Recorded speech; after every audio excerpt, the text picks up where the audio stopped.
Categorizing credit is a quick, easy activity that you can use to kickstart or at the beginning of your credit unit.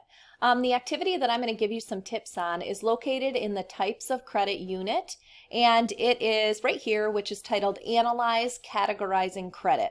Hi, my name's Amanda Volts. I'm a personal finance teacher at St. Clair High School in St. Clair, Michigan, and I use this activity as one of the first activities in my credit unit. So the activity itself is actually pretty easy. There's not a lot of tricks or tips I guess I can really offer you, aside from the way that I introduce it to my students, which seem to work really well this year. So I'm actually just starting my credit unit. I used this activity before in past years, and then I used it again this year in teaching credit. And how I used it is I first started by teaching students the difference, like what credit is, I guess, in general, the difference between a lender, a borrower, and then the word credit worthiness, what that means.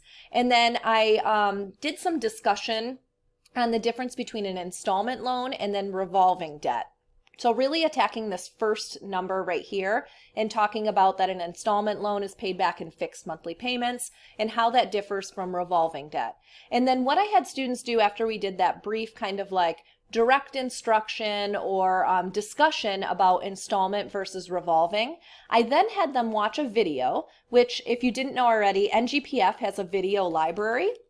So I'm going to take you there right now. And this video is it's a short video that I had students watch on their own. You could embed it into Edpuzzle. You could show it like on a smartboard or, projector to the whole class.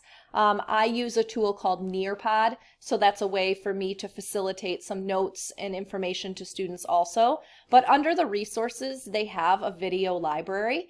And the video that I showed them after we talked about installment and revolving debt, I then, going down to the credit section, which you could search this out if you needed to, but the video is titled Loan Basics. So I'm trying to find it here very quickly, right here, Loan Basics. And it's a quick, like 3-minute, 51 seconds, and it's a little cheesy. It's got like a surfer guy in there, but the point is they will watch the video and they'll learn the difference between secured and unsecured loans. And they also note and talk about fixed rates and variable rates. So by clicking on this link, it will take you to the YouTube video right here. So this is the video that I had students watch after we talked about installment versus revolving.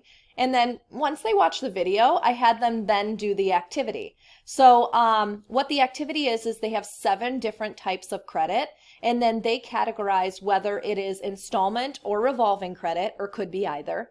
They categorize whether it's a secured or an unsecured debt, or could be either.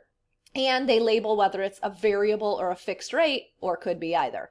And what I had students do is work at their table groups. You can kind of see behind me that my class is like tables, larger tables. And I had them write down what they thought it was, really with not a lot of prior knowledge except for our discussion and then the video they watched. And as a group, they kind of talked it out and wrote down what their guess is or what their answer is. And then we came back as a whole group, and I just kind of individually picked on students, and we went through the answers together to this chart right here.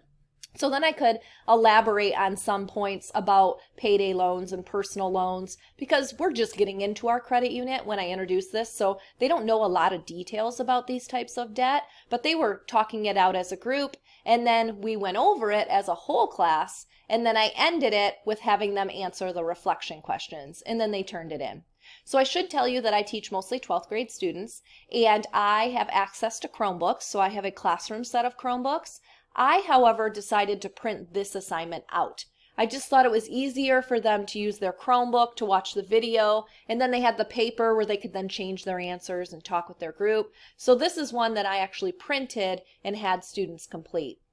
My classes are about 55 minutes long, and the way that I designed it, where we had like some direct instruction notes, discussion about installment and revolving, watching the video, and then doing the activity as I just described, probably takes about 40 minutes of my class period. We had some other loose ends we had to tie up, and it worked perfectly and kind of segueing one thing into the other. So this activity is not tricky. It's pretty straightforward, but it's a great way for you to introduce your credit unit.